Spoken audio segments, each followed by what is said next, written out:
ಆಡಳಿತ ಮಾಡಿಬಿಡ್ತಾರೆ. ನೀವಲ್ಲಿ ಕೂತ್ಕೊಳ್ಳಿ. ಅಲ್ಲ ಅಬ್ಬ ಅಧ್ಯಕ್ಷರೇ, ರಂಗನಾಥ್ ಕೂತ್ಕೊಳ್ಳಿ ನೋಡಿ ಆಯ್ತಪ್ಪ, ನೀವು ಕೂತ್ಕೊಳ್ಳಿ. ಬಸನ್ನಪ್ಪ ಅವಶ್ಯಕತೆ ಇಲ್ಲ. ಡಾಕ್ಟ್ರೇ ಒಂದ್ ನಿಮಿಷ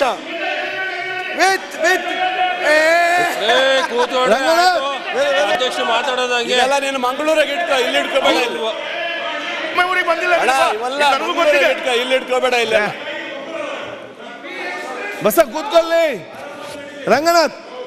ಸನ್ಮಾನ್ಯ ಅಧ್ಯಕ್ಷರೇ, ರವಿಶಂಕರ್ ಅಧ್ಯಕ್ಷರೇ ಕೂತ್ಕೊಳ್ಳಿ. ಸನ್ಮಾನ್ಯ ಅಧ್ಯಕ್ಷರೇ, ತಮಗೂ ಅವ್ರಿಗೂ ಇರೋ ಸ್ನೇಹ ಮತ್ತು ಅದೇ ಜಿಲ್ಲೆಯಿಂದ ಬಂದಿರೋದ್ರಿಂದ ತಾವು ಏಕವಚನದ ಉಪಯೋಗವನ್ನ ಮಾಡಿದಿರ. ಅಲ್ಲ, ಒಂದೇ ನಿಮಿಷ, ಏಕವಚನ ಉಪಯೋಗ ಮಾಡಿದಿರ. ನೀವು ಅದನ್ನು ನಿಮ್ಮ ಚೇಂಬರಲ್ಲಿ ಅದು ಮಾಡಿದ್ರೆ ನಮ್ದೇನಿಲ್ಲ. ಇದು ಸದನ ಇರೋದ್ರಿಂದ ಅವರು ಒಬ್ಬ ಶಾಸಕರು, ಅದೃಷ್ಟ ಸ್ನೇಹ ನಮಗಿದೆ, ಗೊತ್ತಿದೆ. ನಿಮಗೂ ಅವ್ರಿಗೂ ಭಾಳ ಚಂದ ಒಳ್ಳೆ ಸ್ನೇಹ ಇದೆ. ಆದರೆ ಸದನ ನಡೆಯಬೇಕಾದ್ರೆ ಸದನದಲ್ಲಿ ಆ ಥರ ಹೇಳಿದಾಗ ಅವ್ರಿಗೆ ಒಂದು ರೀತಿ ಅವಮಾನ. ಅದನ್ನ ಅವ್ರು ಬೇರೆ ಅರ್ಥ ಮಾಡಿ ಯಾರು ಕೂಡ ತಪ್ಪಾರ್ಥ ಅದರಿಂದ ಕಡತಲೆ ಅದನ್ನ ತೆಗಿಸ್ತೇನೆ. ಒಂದು ಯಾರು ತಪ್ಪಾರ್ಥ ಮಾಡಿಕೊಳ್ಳೋದು ಬೇಡ. ಕೆಲವೊಮ್ಮೆ ಮಾತಾಡುವ ಕೆಲವು ಇರ್ತದಂತಲ್ಲ. ಅಧ್ಯಕ್ಷರೇ, ಅನ್ಪಾರ್ಲಿಮೆಂಟರಿ ಪದ ಉಪಯೋಗಿಸಿದ್ರೆ ತೆಗೆದಾಕಿ, ನಂದೇನು ತಕರಾರಿಲ್ಲ. ಇಲ್ಲ, ಆಯ್ತು, ಚರ್ಚೆ ಬೇಡ.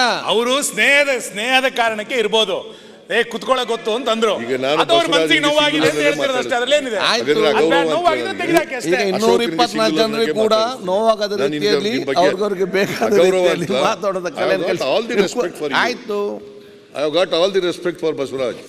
ಮುಖ್ಯಮಂತ್ರಿಗಳು ಆ ಥರ ವೈಯಕ್ತಿಕವಾಗಿ ಏನಿಲ್ಲ. ಸನ್ಮಾನ್ಯ ಅಧ್ಯಕ್ಷರೇ, ಒಂದೇ ನಿಮಿಷ. ಮುಖ್ಯಮಂತ್ರಿಗಳು ಭಾಳ ಶಾನ್ಯರದಾರ.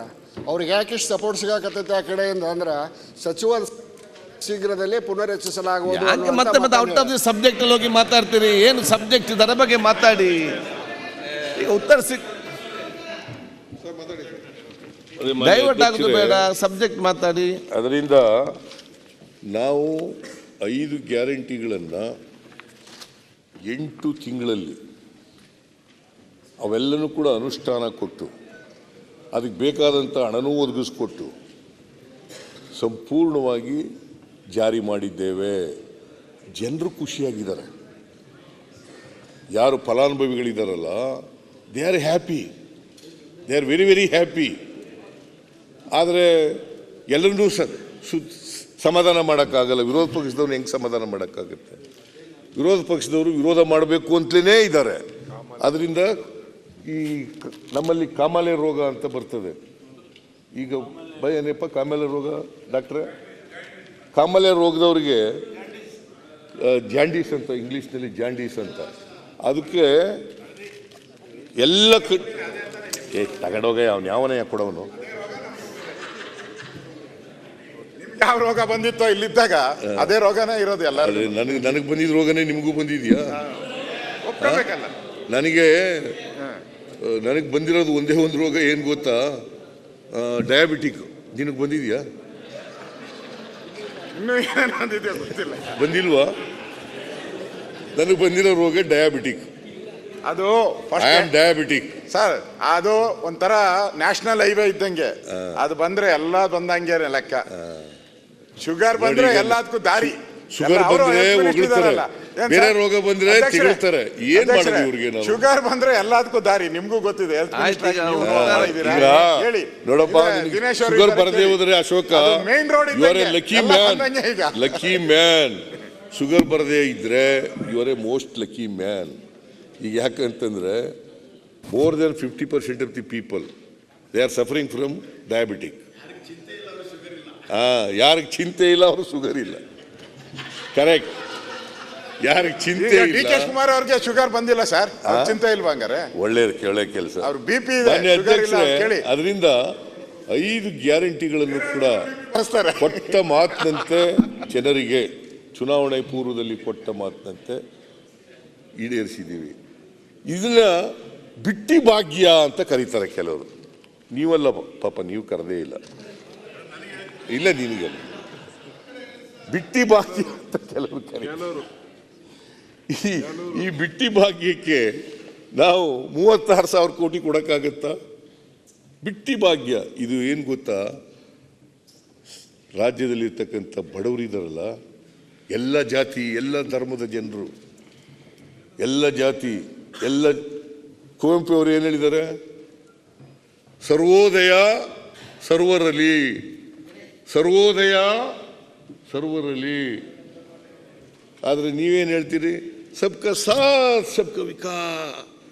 ಯಾವುದು ಸತ್ಯ, ಯಾವುದು ಮಿಥ್ಯ ಜನಗಳಿಗೆ ಗೊತ್ತಾಗಬೇಕಲ್ಲ. ಸಬ್ಕಾ ಸಾಥ್. ಆಮೇಲೆ ಯತ್ನಾಳ್ ಹೇಳ್ತಾರೆ, ಗಡ್ಡ ಬಿಟ್ಟಿರೋರು, ಬುರ್ಕಾ ಹಾಕಿರೋರು ಬರಬೇಡಿ ನಮ್ಮ ಆಫೀಸ್ಗೆ. ಸಬ್ಕಾ ಸಾಥ್ ಸಬ್ಕಾ ವಿಕಾಸ್, ಸಬ್ಕಾ ವಿಶ್ವಾಸ್. ಹೇಳೋದಕ್ಕೊಂದು ಮಾಡೋದಕ್ಕೊಂದು. ಏನು ಹೇಳ್ತೀವಿ ಅದರಂತೆ ನಡ್ಕೋಬೇಕು. ನಾವು ಏನು ಹೇಳಿದ್ದೀವಿ ಅದರಂತೆ ನಡ್ಕೊಂಡಿದ್ದೇವೆ.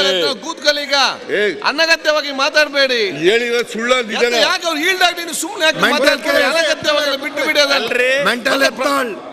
ಪ್ರಚಾರಕ್ಕಾಗಿ ಯಾಕೆ ಮಾತಾಡ್ತಾರೆ? ಆಯ್ತು, ಈಗ ನೀವೆಲ್ಲ ವಿರೋಧ ಪಕ್ಷ ನಾಯಕರು. ಅಧ್ಯಕ್ಷರೇ, ನಾವು ಏನು ಹೇಳ್ತೀವಿ ಈಗ 2013ರಿಂದ 2018 ನಾವು ಅಧಿಕಾರದಲ್ಲಿದ್ದು. ಆಮೇಲೆ ಜನ ನಮ್ಗೆ ಓಟ್ ಕೊಡ್ನಿಲ್ಲ, ನಾವು ವಿರೋಧ ಪಕ್ಷಕ್ಕೆ ಬಂದವು. ಅವ್ರಿಗೂ ಕೊಡ್ನಿಲ್ಲ, ಅವ್ರು ಏನೋ ಆಪರೇಷನ್ ಕಮಲ ಮಾಡಿ ಅಧಿಕಾರಕ್ಕೆ ಬಂದರು. ಮಾನ್ಯ ಅಧ್ಯಕ್ಷರೇ, ಇದಿದೆಯಲ್ಲ ಎಂಥದ್ದು 165 ಭರವಸೆಗಳು ಕೊಟ್ಟಿದ್ದವು 2013ರಲ್ಲಿ ನಮ್ಮ ಪ್ರಣಾಳಿಕೆ ಮೂಲಕ. ಅದರಲ್ಲಿ 158 ಭರವಸೆಗಳನ್ನು ಈಡೇರಿಸ್ತಾವೆ. ಇವರು 2018ರಲ್ಲಿ ಅಂದರೆ BJPಯವರು ಆಗ ಅವರ ಮ್ಯಾನಿಫೆಸ್ಟೋನಲ್ಲಿ ಹೇಳಿದ್ದದು 600 ಭರವಸೆಗಳು. 600 ಭರವಸೆಗಳಲ್ಲಿ not even 60 promises they have implemented. 3 ವರ್ಷ 10 ತಿಂಗಳಿದ್ರು. 3 ವರ್ಷ 10 ತಿಂಗಳಿದ್ರು. Not even 10% of the promises they have made before the people. So ಇದು ಯಾಕಂತಂದರೆ ಅಧಿಕಾರಕ್ಕೆ ಬಂದ ತಕ್ಷಣ ಮೊದಲನೇ ದಿನವೇ 1 ಲಕ್ಷ ರೂಪಾಯಿವರೆಗೆ ರಾಷ್ಟ್ರೀಕೃತ ಬ್ಯಾಂಕ್ಗಳು, ಸೊಸೈಟಿ ಸಾಲಗಳು ಎಲ್ಲ ಮನ್ನಾ ಮಾಡಿಬಿಡ್ತೀವಿ ಅಂತಂದರು. ರಾಷ್ಟ್ರೀಕೃತ ಬ್ಯಾಂಕ್ಗಳು, ಸೊಸೈಟಿ ಸಾಲಗಳು ಎಲ್ಲ ಮನ್ನಾ ಮಾಡಿಬಿಡ್ತೀವಿ ಅಂತಂದ್ರು. ಮಾಡಿದ್ರ? ನಾ ಎಲ್ಲನೂ ಹೇಳಕ್ಕೆ ಹೋಗಲ್ಲ, ಸುಮ್ಮನೆ ಒಂದು ಜ್ಞಾಪಕ ಬಂತು ಹೇಳಿದ್ದೀನಿ ಅಷ್ಟೇ.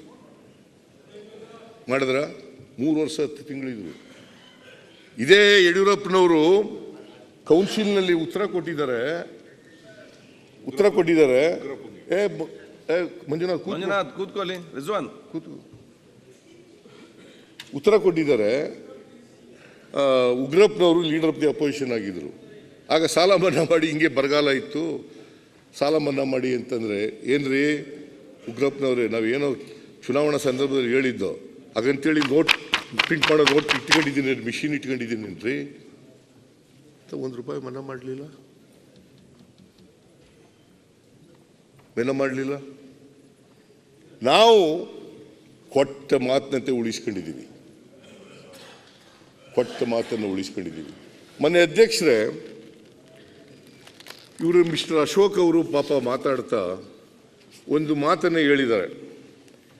ಏನಂತ ಹೇಳಿದ್ದಾರೆ ಅಂತಂದರೆ, ಗಾಳಿ ಇಲ್ಲದೆ ಕೆಟ್ಟು ನಿಂತಿರುವ ಬಸ್ಸಿಗೆ ಹೋಲಿಸಿದ್ದಾರೆ ನಮ್ಮ ಸರ್ಕಾರ. ಗಾಳಿ ಇಲ್ಲದೆ ಕೆಟ್ಟು ನಿಂತಿರುವ ಬಸ್ಗೆ ಹೋಲಿಸಿದ್ದಾರೆ. ಅವ್ರ ಪಾಪ ಹೇಳಲಿ, ಅವ್ರಿಗೆ ಹೇಳೋಕ್ಕೆ ಸ್ವಾತಂತ್ರ್ಯ ಇದೆ, ಹೇಳಲಿ, ಬೇಡ ಅಂತ ಹೇಳಲ್ಲ ನಾನು. ಆದರೆ 2019ರಿಂದ 2023ವರೆಗೆ ಇವ್ರ ಬಸ್, ಇವ್ರ ಸರ್ಕಾರ ಹೆಂಗಿತ್ತಪ್ಪ ಅಂತಂದರೆ, ದ್ವೇಷ ತುಂಬಿದ, ತುಕ್ಕು ಹಿಡಿದ ಬಸ್ಸು ಮುಂದಕ್ಕೆ ಹೋಗಲೇ ಇಲ್ಲ. ದ್ವೇಷ ತುಂಬಿದ, ತುಕ್ಕು ಹಿಡಿದ ಬಸ್ಸು ಮುಂದಕ್ಕೆ ಹೋಗಲೇ ಇಲ್ಲ.